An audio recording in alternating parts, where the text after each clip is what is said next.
भंडारा शासकीय medical college और अस्पताल की मौजूदा स्थिति को लेकर गंभीर सवाल खड़े हो रहे हैं। अस्पताल का प्रत्यक्ष निरीक्षण करने पर इमारत को सहारा देने के लिए बड़ी संख्या में लोहे के खंभे लगाए जाने की स्थिति सामने आई है।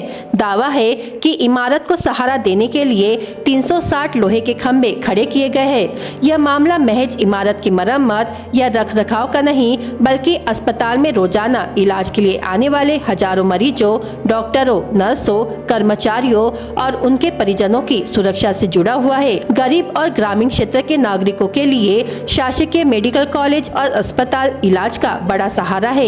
ऐसे में सवाल उठता है कि जिस इमारत में मरीजों का इलाज हो रहा है, अगर उसे सैकड़ों लोहे के खंभों का सहारा देना पड़ रहा है, तो उनकी सुरक्षा की जिम्मेदारी आखिर किसकी है? 360 लोहे के खंभे लगाने की नौबत आने तक प्रशासन क्या कर रहा था?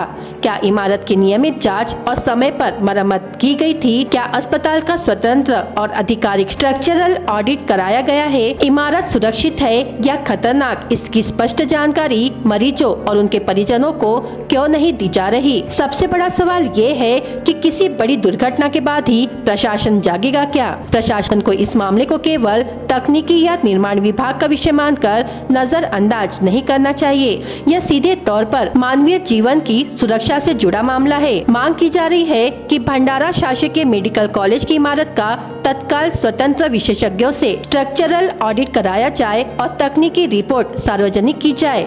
यदि इमारत का कोई हिस्सा मरीजों या कर्मचारियों के लिए असुरक्षित पाया जाता है, तो उसे तत्काल खाली कराकर वैकल्पिक व्यवस्था की जाए। मरीजों, डॉक्टरों, नर्सों और कर्मचारियों की सुरक्षा के लिए जरूरी कदम तुरंत उठाया जाए और यदि विशेषज्ञों की रिपोर्ट में इमारत मरम्मत के लायक नहीं पाई जाती है, तो नई और सुरक्षित अस्पताल इमारत के लिए तत्काल निधि मंजूर की जाए। सवाल साफ है, 360 लोहे के खंभों के सहारे चल रहा अस्पताल आखिर कब तक?